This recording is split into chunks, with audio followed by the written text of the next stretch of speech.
What is up, everybody? Welcome to Speak Now Pro Wrestling. It is Monday, March 3rd, and we are coming off a very, very hot weekend of WWE content. On top of that, a very, very newsworthy edition of Monday Night Raw. I'm Denise Salcedo, joined by Santi, Santi.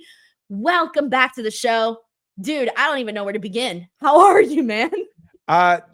I mean, I get what you say. You don't know where to begin because Raw had the craziest ending and the craziest start at the same time. So, like, I don't know where to start, like, legitimately, because usually we start with the biggest thing of the night. And I don't know what the biggest thing of the night was. Was it Iyo winning the championship? Was it the insane stuff with Seth Rollins and CM Punk? Just an all-around insanely good episode of Monday Night Raw. A Monday Night Raw, Denise, that actually now feels like the road to Wrestlemania. Dude, so I had seen that you quote retweeted a post about how they said that there was going to be more twists and turns heading into WrestleMania. And I'm like, maybe they're just exaggerating. We'll see what happens. And then lo and behold, here we are. So let's get to it. I'm going to kick things off with, of course, the big thing that sort of ended the show. And that was Rhea Ripley and Iyo Sky having this match for Rhea's title. Now, Santi, I don't know about you, but me, I'm like, oh yeah, Rhea Ripley is 1000% winning this match. And we're going to finally get the dream WrestleMania match between Bianca and Rhea. And I think we should have known, maybe we should have seen this coming, because one of the big things that was sort of talked about was how WrestleMania was the road to WrestleMania wasn't feeling that hot. You know, the last couple of weeks ago, it wasn't feeling that hot. It wasn't feeling that crazy. Triple H in that press conference last night kind of talked about how things are starting to get a little, you know, all of a sudden things are starting to heat up, right? And I feel like we should have seen this coming, that this wasn't going to be the predictable ending that we were expecting. And Rhea, unfortunately, was distracted by Bianca Belair in this. She got a little too cocky, a little too frustrated here, and it ended up costing her this match. And Iyo Sky defeated Rhea Ripley for the title. And as it stands right now, it is Iyo Sky versus Bianca Belair at WrestleMania. So Santi, start wherever you want. Okay, I want to start by saying that, like, kind of based on how things went and where the women's chamber took place as the opener, they could have totally had this at Chamber. They should have not had Tiffy and Trish in that tag match. That's entirely forgettable.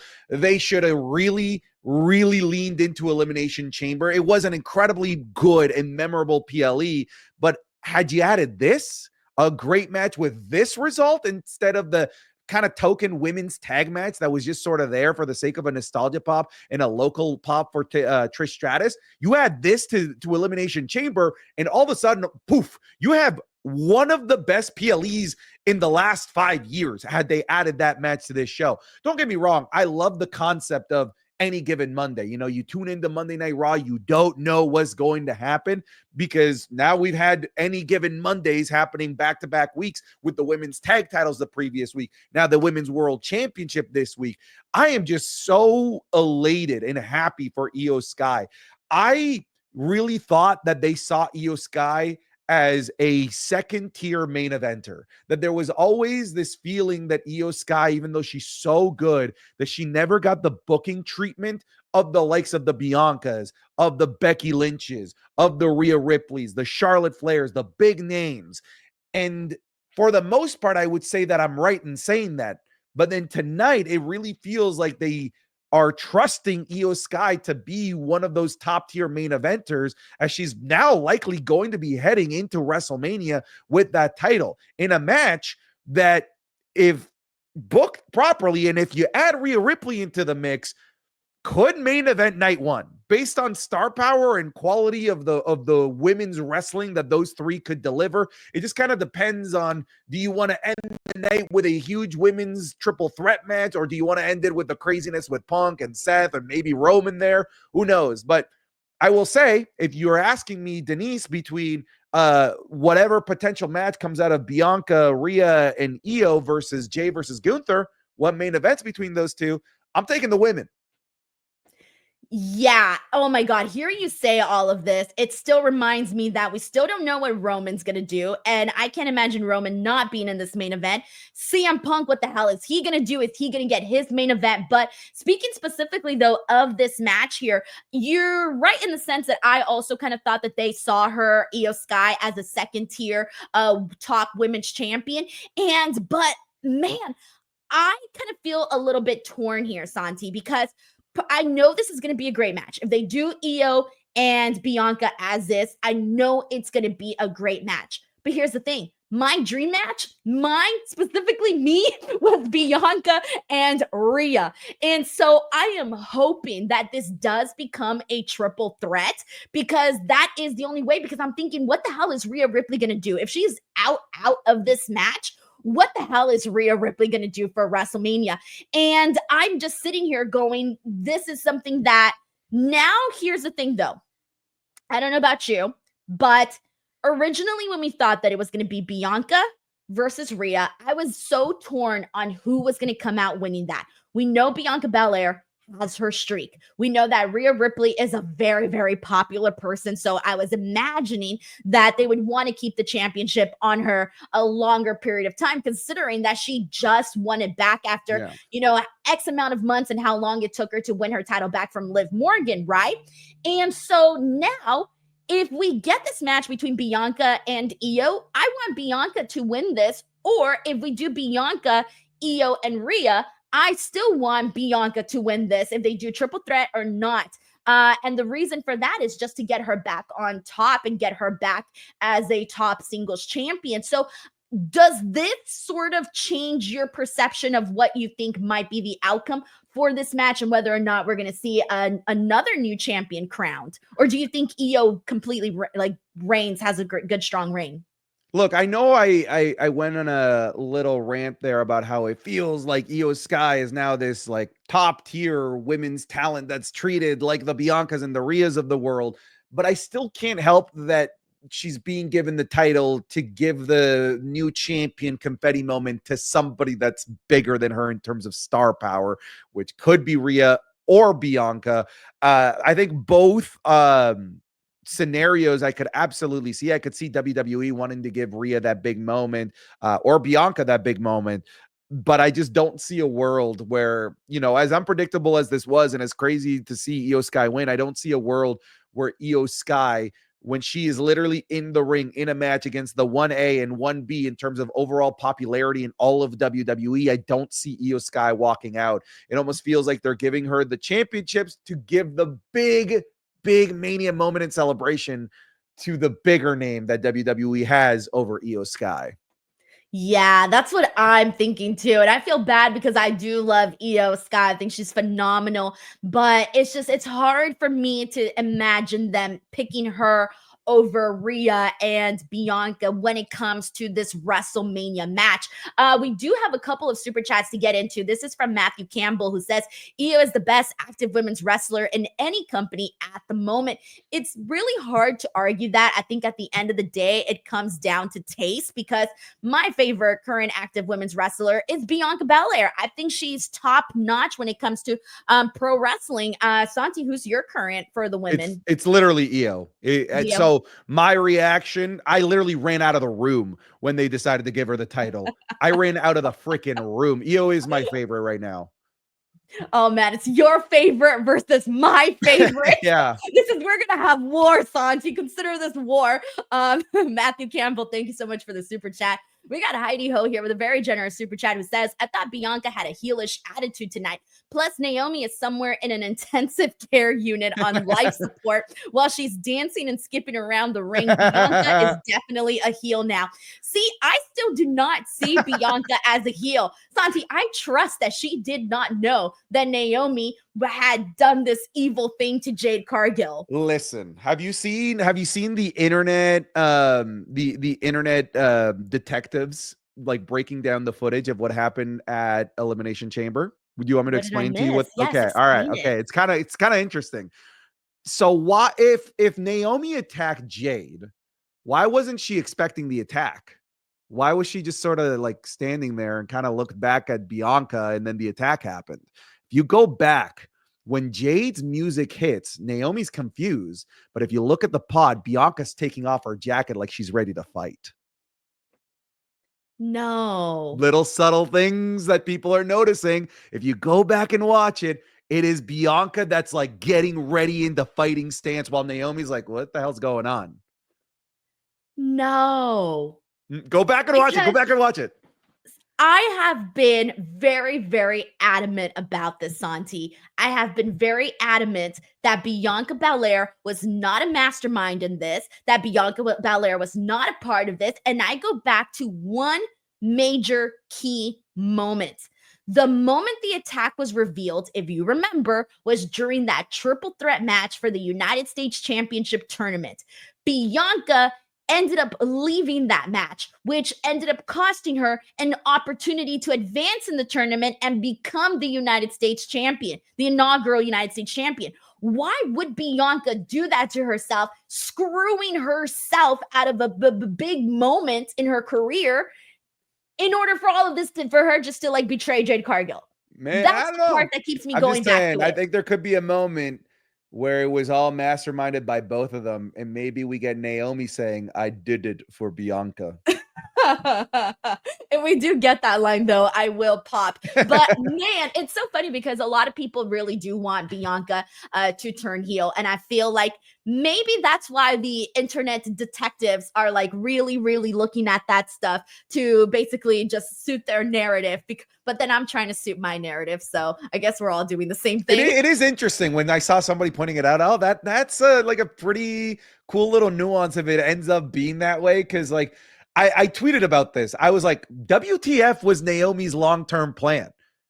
Like, the only way that this would have worked if she literally killed Jade, and Jade would never, because the second Jade come back, the jig was up, you know? Yeah. Well, who knows? Maybe she tried and she just didn't get the job done. I mean, she did throw her into a car. Chances are, Santi, you and I get thrown into a car, it's going to be done for us. It's over. Yeah, it's done. Exactly. No, I roll my ankle. I'm done for 5 years. Wait, you really did roll your ankle? No, but if I did, if you did. I don't recover very well anymore. Oh no, Santi, you're going through that phase now if you're live. Heidi Ho, thank you so much for the super chat. We got Jim here who says, power of friendship to help Iyo win their moves. Dang, there you go. You got something there. You got Did you pick that up? Did you notice it? I didn't pick that up. No. Okay, so at one point, Iyo does Dakota Kai's running boot into the insane elbow drop into the Oscar lock. So there's the power of friendship that he's talking about. Thank you, Jim. See, I did not pick that up at all. So thank you for pointing that out. We got Gio here who says, I'm so happy for Iyo Sky because she was my first favorite wrestler after decades of not watching wrestling. Triple threat is happening, baby. See, it's interesting like how everyone's also expecting a triple threat now, but how do we get Rhea into this triple threat? How do we make it a triple threat? Look, we had that moment where a lot of people were confused as to why referee Jessica Carr didn't call for a DQ, where Bianca pushed, right? There's your in. There's your in. It should have been a disqualification. Adam Pearce, where's Adam bloody Pearce? Yeah, we're probably going to get that moment. Okay, I hope so, because that'll be like the moment of like, why the F didn't you do this? All right, I get it. Thank you, Gio. We got Ben Fossey here who says, is Roxanne Perez on both shows or only NXT? They haven't really specifically said. She's kind of been on both shows. She made an appearance last week on Raw. She made no appearance on this week at all. So, but I'm still sort of I'm predicting that her match with Jordynne Grace will probably be her last match on NXT, and then she'll kind of go off and be a full-time main roster member, is what I imagine. Yeah, I'm expecting that as well, because the last time that we had Jordynne Grace on NXT, she was taking L's to Roxanne. She's going to get that W back. Oh, for sure. Thank you so much, Ben, for the super chat. All right, with that being said, wow. All right, let's take a pause from the women and get into the other big story.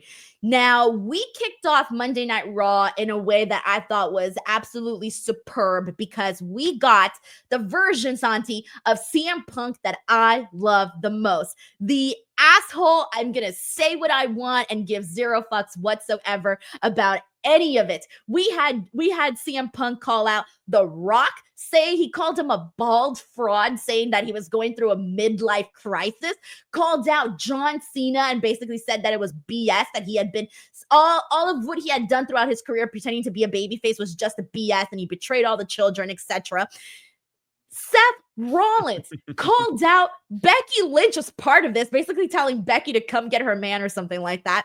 And he was on a row here. This basically led to Seth Rollins coming out, and we got a very, very intense brawl that lasted several minutes. They tried to separate them. They kept coming back to each other. We did see them at one point in the back later on in the show fighting once again. This was ugly. This was nasty, Santi, but damn, was it good. Oh, it was maybe my favorite segment of the entire year so far. You and I were already doing the show. I remember us kind of like goofing and laughing at the crappy brawl that they had going into Raw Netflix, that it just looked like they were miming instead of fighting. This fixed that. That was an awesome brawl. It went into, because you watch the international version of Netflix now, right? Yes. I'm Okay. always in Toronto, Canada now. Beautiful. So they were fighting through the commercial break on Netflix as well. The brawl continued there, and then it continued later on in the night until we eventually got that steel cage match at Madison Square Garden. I didn't realize that it was an MSG show next week, which is, I should have, considering I knew NXT was an MSG. It only makes sense that Raw is there. I literally don't know why I didn't connect those dots. But that promo, the viciousness, that's something we haven't seen out of Punk since maybe some of those nasty AEW promos with MJF. I would say That collision promo, the one that he went off on Young Bucks and Hangman and said your favorite wrestlers are soft. Yes, right. That's the unhinged Punk that we miss oh so dearly, because in WWE, he's been great on the mic, still the best in the company, but it definitely feels like he's been a lot more controlled. When I saw Punk take off the WWE logo out of the things that he was saying, I'm like, oh, it's pipe bomb time. And the things that he was saying about The Rock, like you said, the midlife crisis, you bald-headed fraud, we're so sick and tired of your dumb shit just coming here when showing your goosebumps. Nobody cares about that. And going to talk about Cena, talking about how like everything that you've been feeding all these kids has just been bullshit. It was just such a good promo, immediately followed by that brawl. It's one of my favorite things that I've seen in a really, really long time on Monday Night Raw. What a great way to start the show. And the fact that they're already doing Rollins and Punk before Mania, I would assume that this is setting up the return of Roman, who loves to return at Madison Square Garden, loves to have big moments at Madison Square Garden. And I can only assume we're going to have Roman next week. Dude, and that's the crazy part, because we are in a position right now where it could be Seth versus Roman, or it could be CM Punk versus Roman. Literally, pick a lane, Triple H. We can do either one. We have the time, and they have started telling both of the stories. Because it's a little bit different with Seth and Roman, because they had so much history together. But they have started basically telling both of those stories, and now it's just a matter of which road do we want to go down here with this. And by the way, so after Netflix, the match with CM Punk and Seth Rollins, I thought they were done, by the way. I thought this story was over. I didn't think it was going to continue any further. After what happened at the Elimination Chamber, I'm thinking, oh, snap, this is actually going to be the WrestleMania match, Seth versus CM Punk. So that's what I was expecting. And then when they said it was going to be for Madison Square Garden, I was like you too. I didn't realize that Raw was at Madison Square Garden. I also thought it was only NXT. And the only reason I thought that was because they're doing the Madison Square Garden theater show. Yeah. Right. So I thought, oh, okay, it's just this little portion and that's what they're going to do. And so I was kind of surprised by the fact that they are going to do it on Raw. And so the fact that this is going to be a steel cage match, here's the thing. Seth Rollins lost in a pretty big high profile match to CM Punk on the premiere of Netflix. Obviously, there was a lot of eyeballs on that show. Does he lose again to CM Punk? He can't. I think he needs to win. You think? I don't want that. Look, I think if Seth is going to lose, it should be because of Roman. Or maybe the match ends in a no contest and Roman just takes out both of them. And then this is how we do a triple threat. And if that ends up being the triple threat, look, apparently today's podcast theme is triple threats. If they do that triple threat, no title needed, that's main eventing night one. If I said this in a YouTube video, if it weren't for the Cena heel turn, this is in contention for main eventing night two, because Roman has a history of main eventing without titles on the line like he did with Undertaker. So it's not out of the realm of possibility. But at the very minimum, that's going to main event night one, just on the star power alone. Dude, I'm so torn right now. Cause that's the thing. When we get Roman and CM Punk, I want that to be one-on-one. When we get Roman and Seth, I want that to be one-on-one. And I'm like a bigger CM Punk fan, which is why I want CM Punk to kind of defeat Seth Rollins again. But I also understand that Seth Rollins does need to get a little something in here too. So if CM Punk does win, I do like your scenario of this maybe being Roman Reigns costing Seth Rollins. Mind you, we have not seen Roman Reigns at all since the Royal Rumble, and he's clearly going to be pissed off at Seth Rollins. So right. I hope that's the outcome we end up seeing. Yeah, I do hope so as well. I think that if it was any other time but the road to WrestleMania, I would say we need a clean finish. But I feel based on the venue that we're in at Madison Square Garden, based on the context that we're about to go to the European tour, we're right around the corner from WrestleMania, based on the history that all three of these guys have, I've married myself to the idea that Roman needs to interfere. I need it.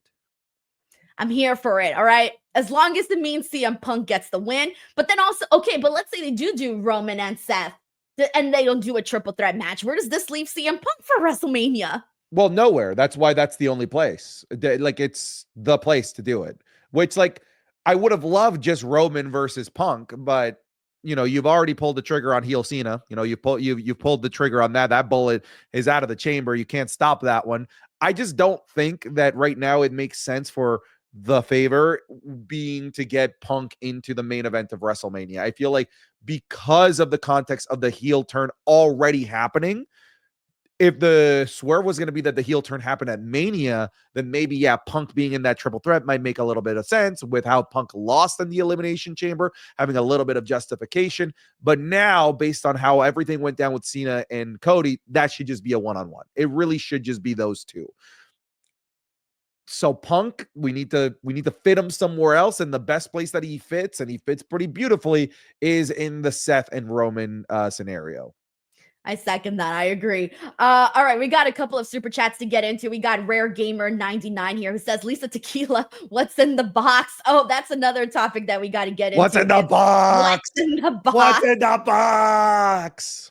All right, well, let's get to it right now since we're mentioning it. So Chad Gable is basically trying to figure out, what is he trying to figure out? He's trying to figure out how to beat the arts of lucha libre, how to be able to defeat luchadors. Yes. So he ends up coming across this man that we do not see his face, but he has this like white beard, and he gives them a box and he says it's in here. Gotta be a mask, right? I laughed at the idea and the notion that it could be Hulk Hogan's old Mr. America mask. No. Oh my God. I would die. I'd be like, put that someplace else. What are we doing? I would assume it's a mask. I'd be, I don't know, like, we'll see. Have you ever watched Cobra Kai? No. The show? No. Okay, Cobra Kai is like the Netflix follow-up to the Karate Kid right? movies from the 80s. Yeah. I'm surprised you haven't seen Cobra Kai. It's like the most LA thing. Like, it's your neck of the woods. It's like, it's such an LA show. I'm not like an action kind of person. I tend to have to be forced to watch those. Listen, you're into wrestling. Cobra Kai is as close as it gets to wrestling because there are heel turns. One of the characters will all of a sudden be like, what? You're aligned with that person? There's like reveals. I'm telling you, Cobra Kai is right up your goddamn alley. It's corny in the same levels of professional wrestling, and you don't even need to be into the Karate Kid movies. There's my pitch for Cobra Kai. It is professional wrestling done by Netflix. Yeah, so like the whole like, oh, this is the master, I'm gonna go find my way, I need to go learn the ways. It's very Cobra Kai, very, very Cobra Kai. I hate that they left it in a cliffhanger, considering it already took them 4 freaking weeks to get there. and it didn't seem like he traveled very far. That literally just looks like a neighborhood in San Diego, or maybe even like just in Mexico over there. Like it sounded like he traveled to like freaking Fiji with how long it took him, but he could have just gotten there with a quick Spirit Airlines flight. Yeah, seriously, legit. Um, It was funny. We were all making jokes of like what's in the box. And we are like, maybe he's getting some mazapanes, some tamales, some churros. Let's see what's in the box. But here's the thing though, since we're on the topic right now of lucha and luchadors, we need to get into some news that actually broke way before Raw. This was actually an early news story today. And that, my friends, is that Rey Fenix is officially a free agent. He was removed from the AEW roster page. It's been confirmed that he's done with AEW. Now, of course, as many of you guys know, his brother is Penta. They were the Lucha Brothers. And now, pretty much as everybody's assumption is that Rey Fenix is coming to WWE. Dang, are you looking forward to this? Were you sort of like surprised that it finally happened after so many reports and things going back and forth as to whether or not Rey was going to be done with AEW? How'd you feel about it? I felt relieved.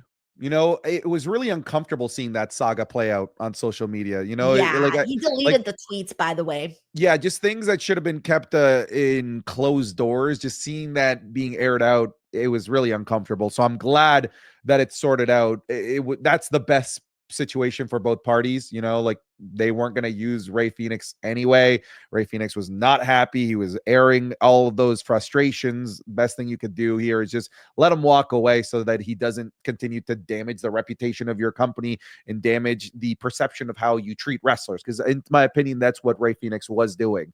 But once I heard about the releases and the contract releases of Malachi Black and Ricky Starks, all right, we started a new way that Tony Khan handles these contracts now, because he's not holding on tight for dear life anymore.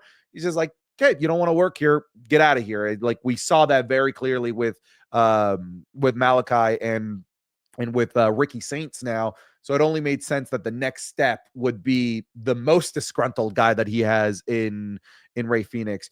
I'm excited to see Rey Fenix and Penta together. I mean, it's an inevitability, right? Like it literally would make no sense for Rey Fenix to go anywhere else. The Raw tag team division could really benefit from having them there, but to a degree, it kind of bums me up for Penta, because Penta got himself over as a single star, like over as a single star. So like, do we now have to pivot Penta and just kind of shoehorn him into the tag team division simply because that's the only place for Rey Fenix to fit, which is alongside Penta? Or do we give SmackDown a luchador in Rey Fenix and give SmackDown a taste of what the Lucha Brothers are like and save their reunion for somewhere later down the line? There's different ways to go about it, but I like Penta as a singles right now. I've been seeing a lot of people echo that same sentiment, that they want Penta to kind of do his own thing and they want Rey Fenix to do his own thing. I'm completely opposite of that. Okay. I am so ready to see the Lucha Brothers reunited, just because I do think that Rey Fenix is the stronger performer out of the two.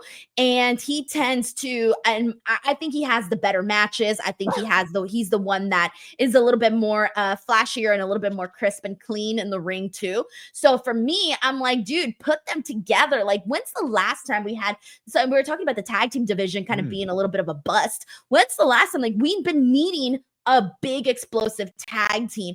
And here's the thing, I'm a fan of not only seeing people together as a tag team, and I think WWE could get better at this, but also having those people that are in a tag team still work singles matches. Like, we did get to see a lot of that in AEW, where we did get to see Rey Fenix have his own singles matches, Penta with his own singles matches, and that was great. And then they'd come together and do their thing, right?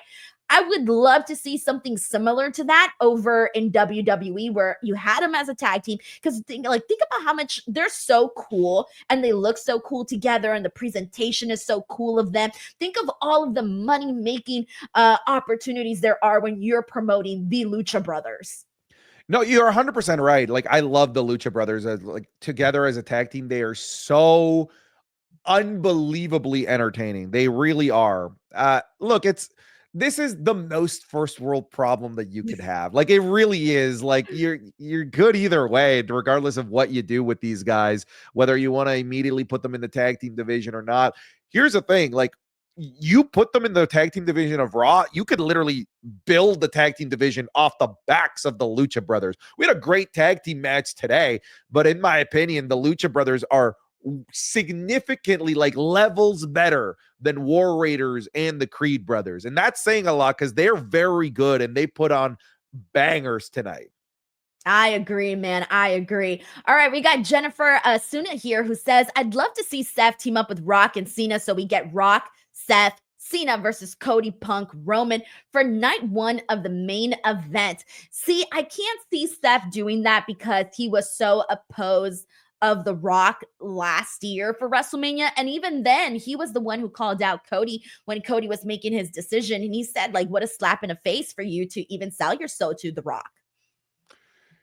Dude, okay. So I got one question for you before we move on from this super chat. I've had people talking about the possibility of somebody else entering the equation, you know, like creating this new faction, this authority, Travis Scott, The Rock, John Cena. Is there somebody that you have in mind coming in here? Dude, I've been trying to think about this, and I truly do not know who would fit into that role. I know a couple of people were mentioning Drew McIntyre, and Drew McIntyre, I'm like split 50-50, right? Because Drew McIntyre has been really pissed off at WWE and the authorities and all of this, right? All the bullshit that he's had to deal with. So I can see him giving in to The Rock and selling his soul and all of that crap. But at the exact same time, Drew McIntyre is that a-hole that would be like, nah, this is BS. Who the hell's going to sell their soul? This and that. Although, actually, now that I think about it, didn't he have a moment with Cody Rhodes where he did say that he would do it? Or did he say he wouldn't? I think he said he would on SmackDown.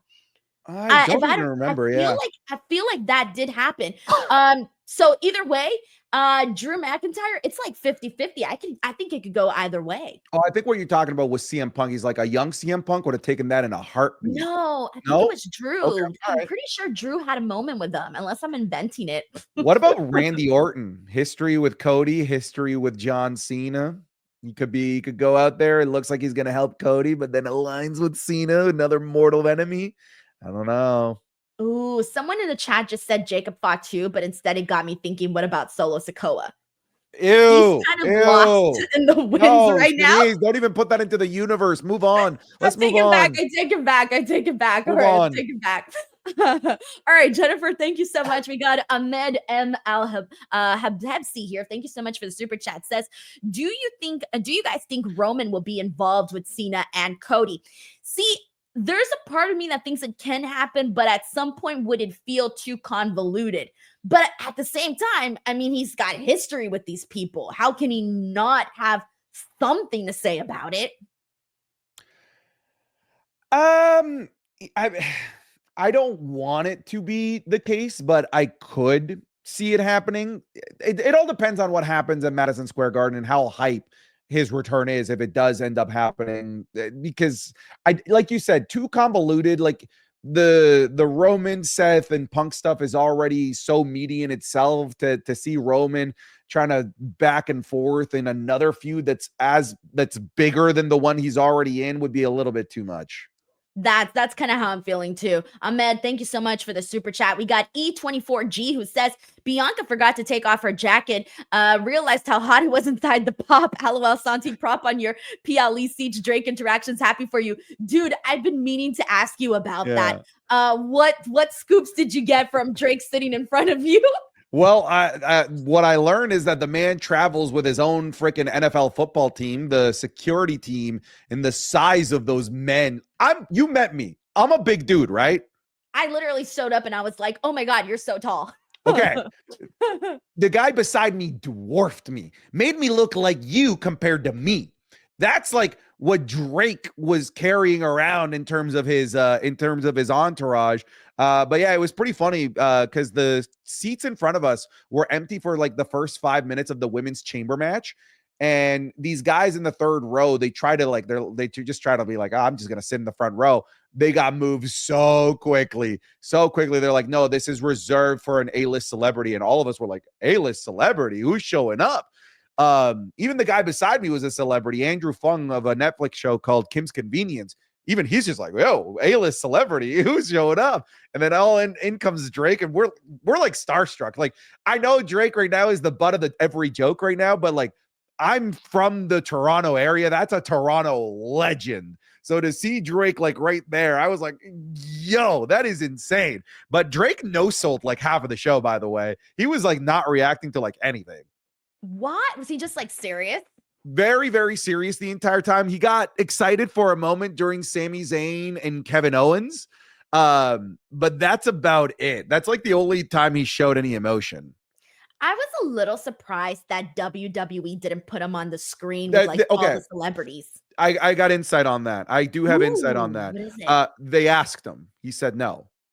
Lil Yachty was beside him too. Lil Yachty was literally on Raw a couple of weeks ago for the New Day segment with Xavier's family.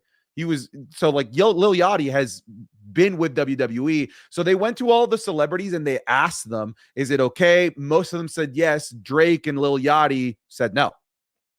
That's interesting because I thought that would be the reason that they showed up, was to obviously give a little bit of a celebrity kind of a rub, you know?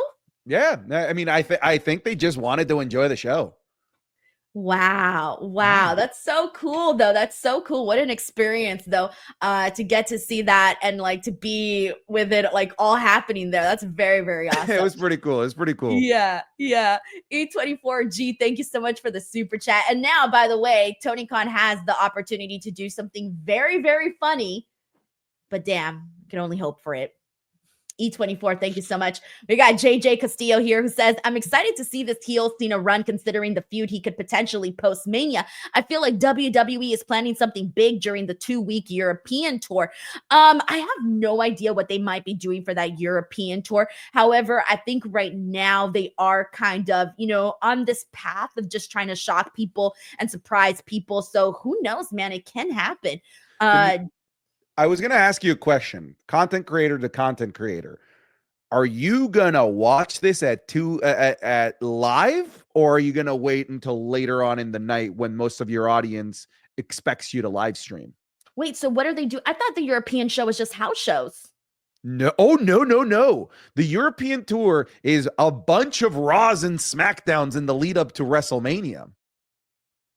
What? Like a lot of them. But it's going to air live, or is it going to air on tape delay? Airs live at what would be my 2 p.m. and your 11 a.m. Oh, I did not realize that. Mm-hmm. What the hell? Mm-hmm. When does this start? It starts later in March. The thing is that I'm confused about SmackDown, right? Because SmackDown in the United States has a TV deal, but it's on Netflix. So, like, am I going to get it live on live when it's there? I don't know. Right. Okay. See, I was under the assumption that they were just going to air it on tape delay and it would still be in the same time that it normally is. No, they said it's live.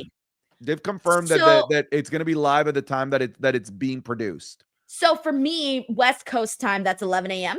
It should be around 11 a.m. Like it's 5-hour difference for me, 8-hour difference for you. This is great. So you're telling me my Mondays will be done super hella early? Okay, so that answers my question. You're going to do it when it's live. Yes. I was like, say that would definitely be. I'm glad you told me this because I was just going to be like, oh, it's on tape delay. I'm just going to show up at the normal time that I normally do. Yeah, wow. But I am curious what they're going to do with SmackDown, because SmackDown has the TV deal in the States. Like, is it still going to be at 8 p.m. on TV in the States? Yeah. But then the rest of the world has already seen it live on Netflix? It's going to be interesting. Yeah, that would be kind of weird, but good thing I have VPN now, so I should be able to watch it whenever they air it. So I'll be good on that. Man, thank you so much for letting me know that, JJ and Santi. I feel so out of the loop right now. Thank you so much. We got Hassan Botla here who says, only way a Punk Roman Seth triple threat makes sense to me is if it decides number one contender for WWE champ, Evil Cena, Punk versus Cena at Backlash. Shit, I forgot WrestleMania Oh, they're not calling it WrestleMania Backlash anymore. Do we even have Dang, a date for that? I'm trying what? to do A we even date have for a date for Backlash? Backlash? Because No. it's my birthday in May when Backlash is, and we're holding off. We want to go to a Pitbull concert in Miami. Mr. Worldwide, Wait, dale. hold the phone. Hold the phone. When's your birthday? May 3rd. Are you a Taurus? Am I a Taurus? Yes, I am. I'm a Taurus too. May That's why we 18th. vibe. That's why we vibe. There, Right I was there. gonna say this is great. This is That's so why we great. vibe. Yeah. You know So I what's want to go. crazy? You're What? a Taurus. I'm a Taurus. Chris Van Vliet is a Taurus. The Rock's a Taurus. Oh, The Rock's a Taurus? He's May 2nd. Oh shit. Like what the hell is going on with those freaking the bull? It's the bull thing. It's the the mentality. It is. It Oh is. shit. This is great. But yeah, so we're waiting to book the Mr. Worldwide tour for Pitbull because last year Backlash was like really early May. It was like on my birthday. So like I'm waiting. Like, okay, I don't want to book this Pitbull concert and travel until I know when Backlash is, so we can at the very least work around it. And it's probably going to be an international show because they've been doing internationals for Backlash, haven't they? Wasn't it a Paris? They did Puerto Rico and then Leon. There was a bunch of rumors. I don't know if you saw those rumors on Twitter that it was Mexico City. Yeah, I did see those rumors, but I thought that those were debunked already.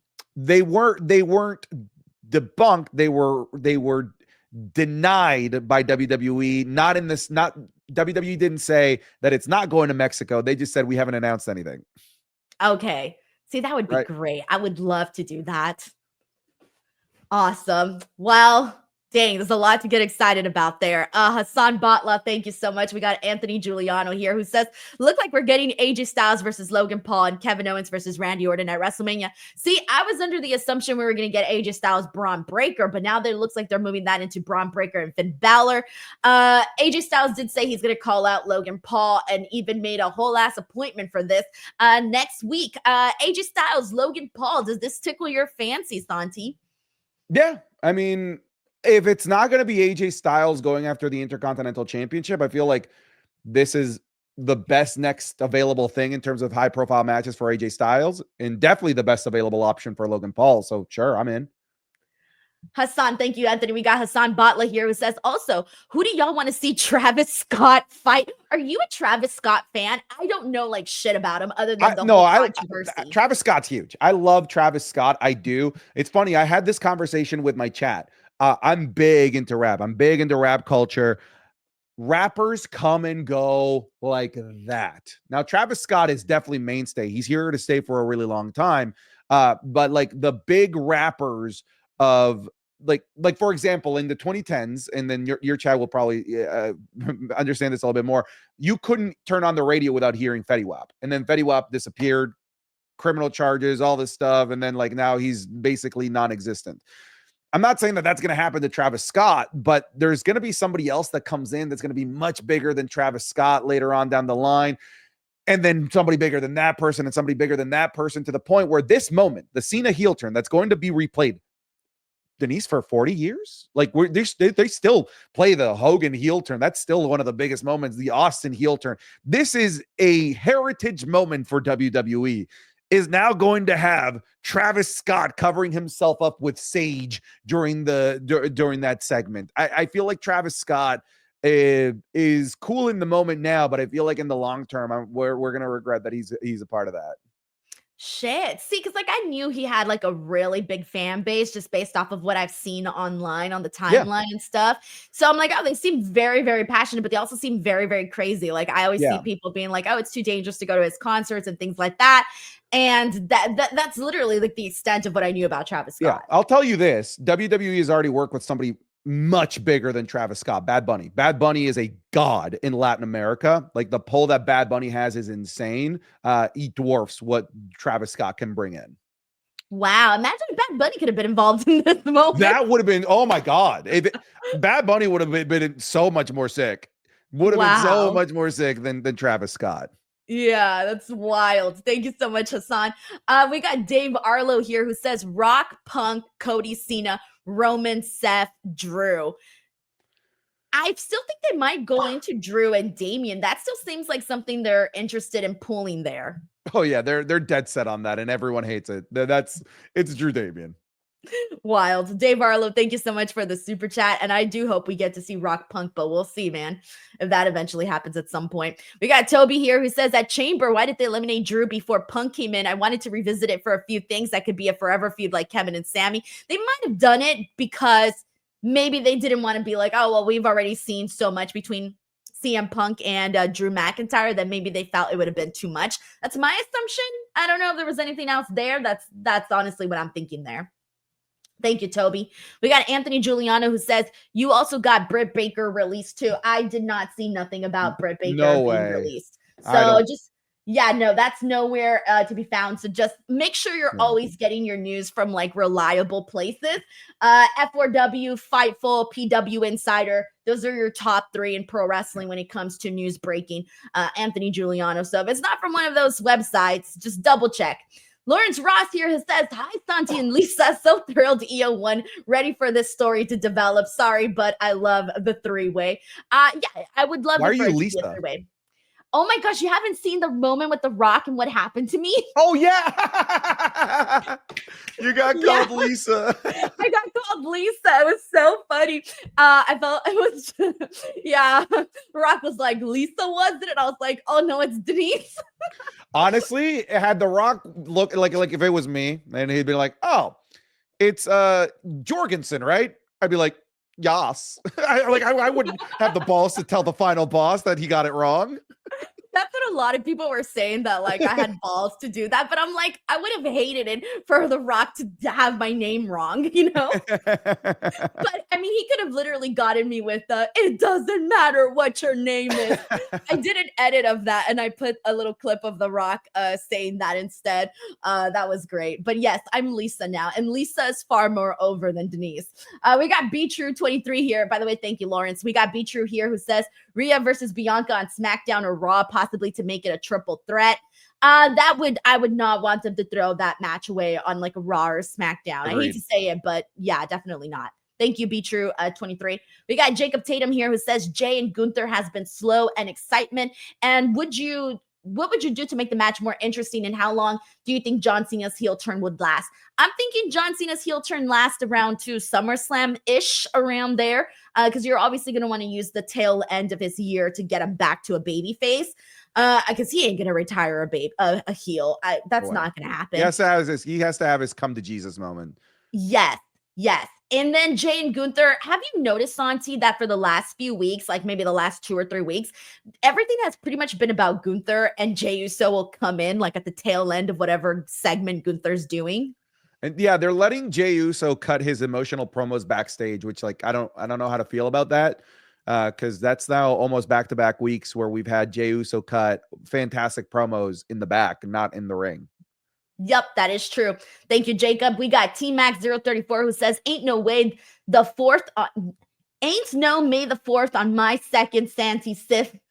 LOL. Wow, that is a lot.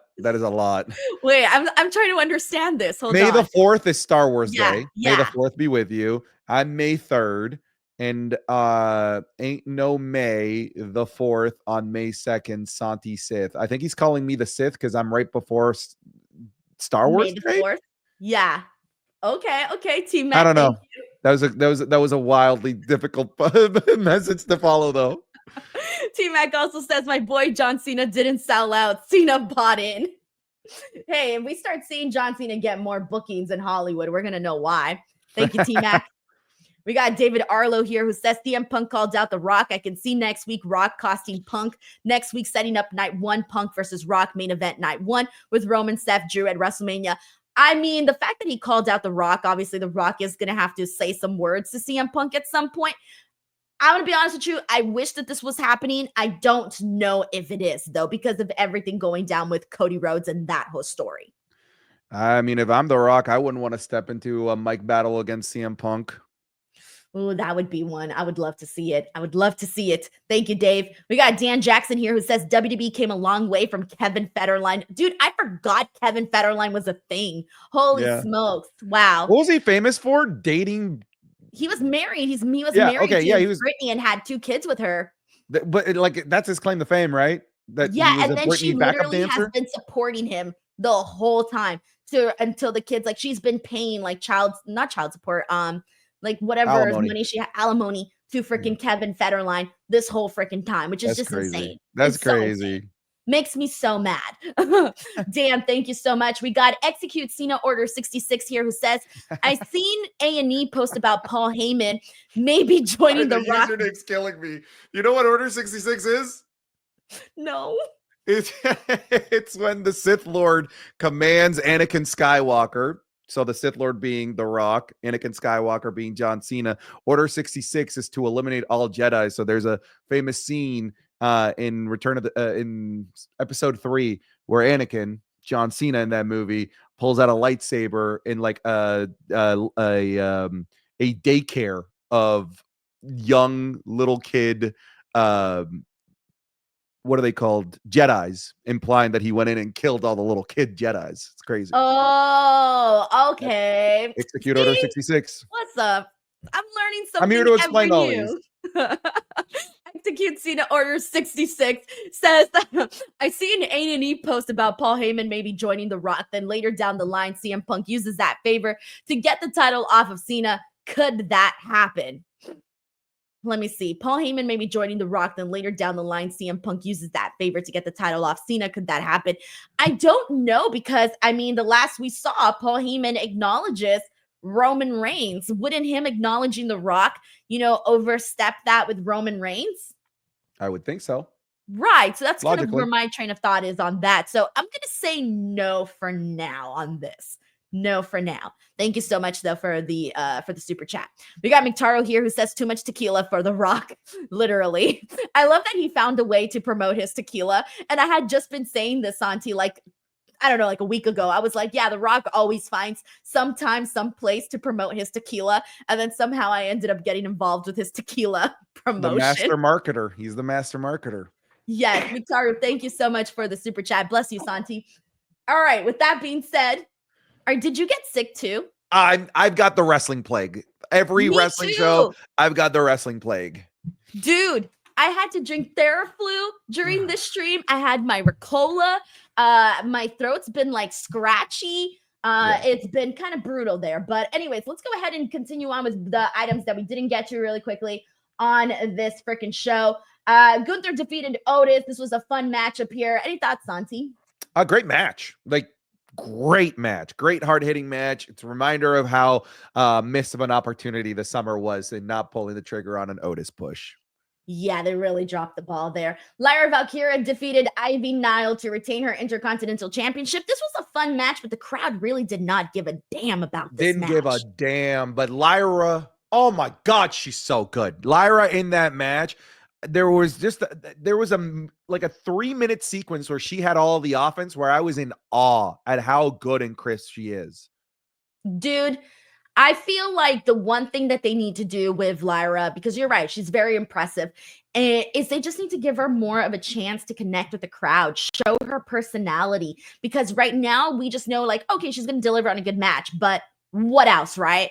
And, for her to really become a megastar, we're going to have to see a little bit more. Alrighty, with that being said, we also got Ludwig Kaiser cutting a promo. Penta comes out. They have a little bit of an altercation there. Anything that really stood out to you with Penta and Ludwig Kaiser? Not too much. What does stand out to me is how cool Penta looks in street clothes and his mask at the same time. Yeah, the red jacket was pretty sweet. The War Raiders successfully defended their tag team titles against the Creed brothers. I think for the most part, we know the Creed brothers at some point are going to become champions. It just wasn't the right time right now, but this was still a fine match. The match was great. There was a moment where, and if I'm remembering correctly, the sequence, it was a 450 splash into a superplex to a moonsault, then another moonsault, and then a shooting star press. I don't know why Chad Gable traveled to Mexico to learn Lucha Libre when apparently he had the Creed brothers right there to learn it from. that shooting star press, magnificent. I think it's one of the most beautiful aerial wrestling maneuvers out there. So yeah, just honestly love it. T-Mac034 says, I messed the joke up. You know I got love for Santi. T-Mac, thank you so much for the super chat. We appreciate it, man. NMDs2 says, I bet Cena's finishers go back to being called FU and STFU now that it's been called that recently. I want new everything.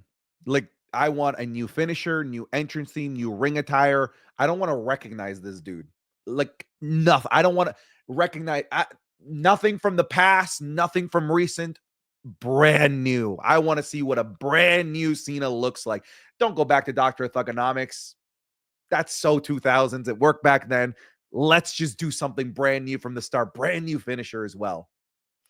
Dang, that's going to be interesting to see, because I'm like, when you're so used to being like certain versions of yourself, it can be hard to think of something new, to be something different. So that's going to be interesting to see what he comes up with.